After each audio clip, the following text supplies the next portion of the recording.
அரிது அரிது மானிடராய் பிறத்தல் அரிது. மானிடராய் பிறந்த பின் நமது சமூகம், சமயம், மொழி, கலை, கலாச்சாரத்தை போற்ற வேண்டும், பாதுகாக்க வேண்டும் என்று நினைப்பவர்கள் ஒரு சிலரே. அவ்வரிசையில் நமது சமூகத்தின் உரிமைக்காக தன்னை அர்ப்பணித்து கொண்டவர் நமது எழுச்சி பெருமகனார் ஜெயதாஸ் சர்க்குணவேலு. திரு சர்க்குணவேலு திருமதி சரஸ் அவர்களுக்கு 30/4/1967 மலாக்காவில் பிறந்தார். 5 சகோதர சகோதரிகளில் இவர் 4வது மகனாவார். இவர் தன்னை முழுமையாக சமூகம் மற்றும் அரசியல் தொண்டுகளில் தன்னை ஈடுபடுத்தி கொண்டது 1998ஆம் ஆண்டு.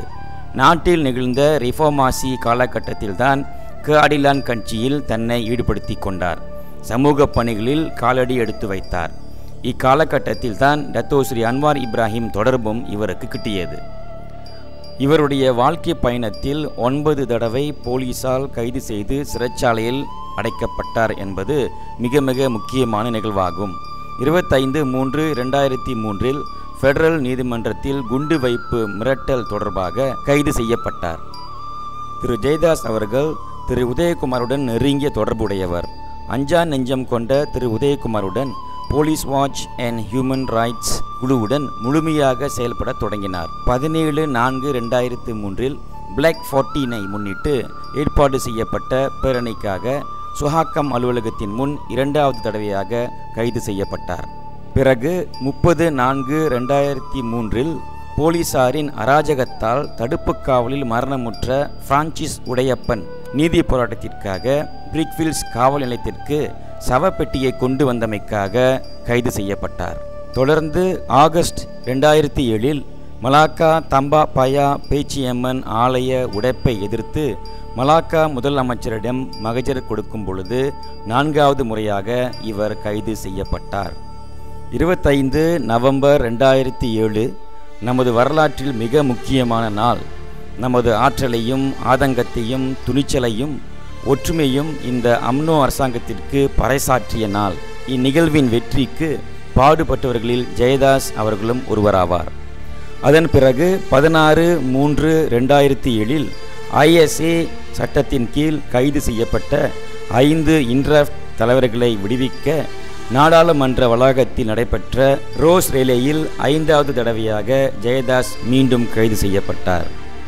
இதோடு இவர் நின்றுவிடவில்லை.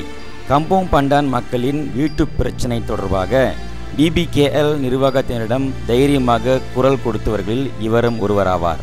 நமது 5 ஹிண்ட்ராஃப்ட் தலைவர்கள் ISAவில் சிறையில் அடைக்கப்பட்ட பிறகு இவர்களின் விடுதலைக்காகவும் ISA என்ற கொடுமையான சட்டத்தை அகற்றக் கோரி ஹிண்ட்ராஃப்ட் மக்கள் சக்தி தொண்டர்கள் நாடு முழுவதும் வாகன ஊர்வலத்தை நடத்தினர். சிலாங்கூர் மாநிலத்திலும் இதர மாநில வாகன ஊர்வலத்திலும் ஜெயதாஸ் கலந்து கொள்ள தயங்கியதில்லை.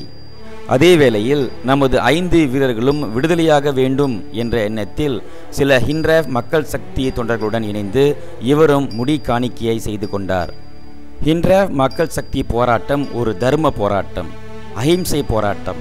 நமது 18 கோரிக்கைகள் கிடைக்கும் வரை நமது தொண்டர்கள் முழுமூச்சாக நாடு தழுவிய அளவில் ஆங்காங்கே மெழுகுவர்த்தி ஏந்தியும் அகல் விளக்கு ஏந்தியும் அமைதியான முறையில் தங்களின் ஆதங்கத்தை வெளிப்படுத்தினர். இந்நிகழ்ச்சிகளிலும் ஜெயதாஸ் அவர்கள் பங்கு கொள்ள தவறியதில்லை. நமது நாட்டில் பண்டிகைகளின் போது திறந்த இல்ல உபசரிப்பை நடத்துவது நமது கலாச்சாரமாக ஆண்டுதோறும் நடைபெற்று வருகின்ற ஒரு நிகழ்வாகும். இதை மையமாக வைத்து மன்னிப்போம் மறப்போம் மாஃப் ஜஹேட் அண்ட் பாத்தின் என்ற உணர்வோடு அமைதியான முறையில் பிரதம இல்லத்திற்கு ஹரிராயா நிகழ்வுக்கு சென்ற நமது ஹிண்ட்ராஃப்ட் மக்கள் சக்தி ஆதரவாளர்களை குழப்பத்தை ஏற்படுத்தவே வந்தனர் என்ற குற்றச்சாட்டை சுமத்தியது அம்னோ அரசாங்க தலைவர்களும் சில உள்நாட்டு பத்திரிகைகளும். இந்நிகழ்வில் எங்களை உள்ளே விடாமல் தடுத்தது போலீஸ்காரர்கள்தான் என்று தைரியமாக விளக்கமளித்தார் ஜெயதாஸ் அவர்கள். 3/8/2008 கோலாலம்பூரில் காமன்வெல்த் நாடாளுமன்ற தலைவர்களின் சந்திப்பு நடைபெற்றது. இந்நிகழ்ச்சியில் இந்நாட்டில் நடைபெற்று வரும் மனித உரிமை அத்துமீறல்கள் தொடர்பான மனு ஒன்றை சமர்ப்பிக்கும் போது ஜெயதாஸ் அவர்கள் 7வது முறையாக கைது செய்யப்பட்டார் என்பது இங்கே குறிப்பிடத்தக்கது.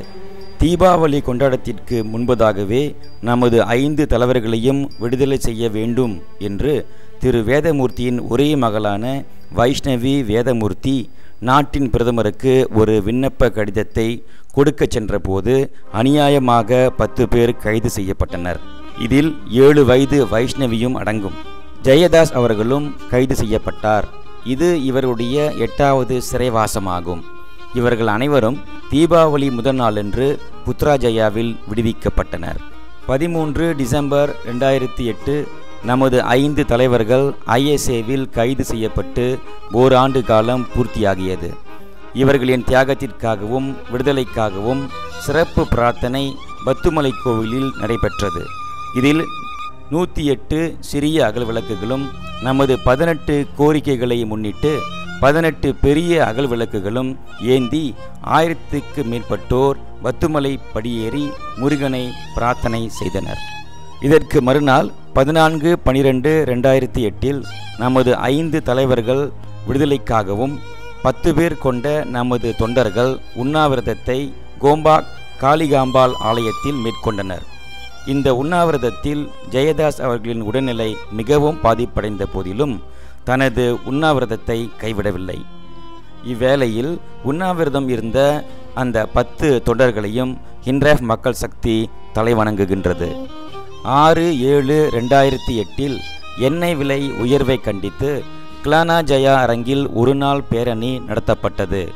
இதில் ஹிண்ட்ராஃப் மக்கள் சக்தி ஆதரவாளர்களும் திரளாக கலந்து கொண்டனர். இதில் நமது ஜெயதாசும் காப்பார் நாடாளுமன்ற உறுப்பினர் திரு மாணிக்கவாசகம் மற்றும் இதர தலைவர்களும் கலந்து கொண்டனர். மக்களின் பாதுகாப்பிற்கு மக்களின் தோழன் என்று அழைக்கப்படும் நமது போலீஸ்காரர்கள் மனித உரிமைக்கு எதிராக நமது சகோதரர்களை அடித்தும் துன்புறுத்தியும் வருவதை பலர் அறிவர். இவர்களின் அராஜகத்திற்கு எதிராக முதலாக குரல் கொடுத்த திரு உதயகுமார் ISAவில் கைதான பிறகு இவர்களின் கொடுமைகள் எல்லையை மீறின. பிரபாகரன் என்ற இளைஞனை குற்றவாளி என்று பிடித்து அவர் மீது சுடுநீர் ஊற்றிய மிகவும் கொடூரமான செயல் இவ்வாண்டு ஜனவரி மாதம் நடந்ததை நாம் மறந்திருக்க முடியாது.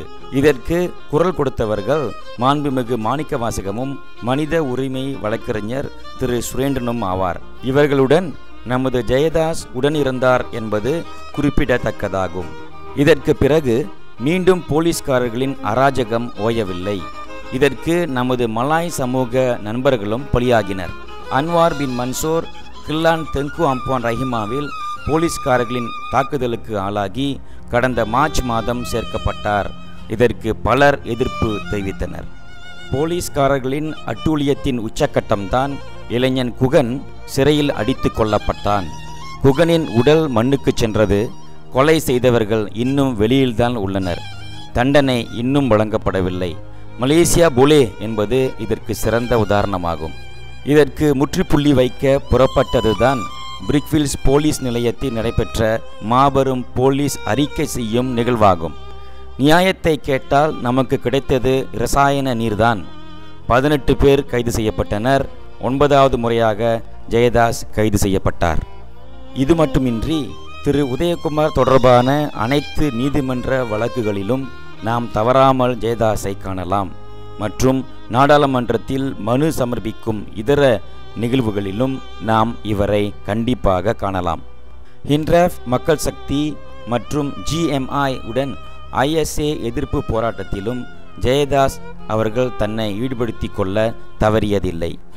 இதனால் இவர் மற்ற தலைவர்களிடம் அணுக்கமான உறவையும் நன்மதிப்பையும் பெற்றும் வருகின்றார் என்பது உண்மையாகும். சகோதர சகோதரிகளே, இப்படிப்பட்ட ஒரு மாபெரும் தொண்டனுக்கு 2004ஆம் ஆண்டில் கிட்னி தொடர்பான நோய் ஏற்பட்டு இன்று 2 கிட்னியையும் செயல்பட இயலாமல் போனது இறைவனின் திருவிளையாட்டாகும். இன்று வாரத்திற்கு ஒரு முறை டயாலிசிஸ் செய்து கொண்டுதான் இவர் தனது தொண்டை தொடர்ந்து விடாமல் செய்து வருகின்றார்.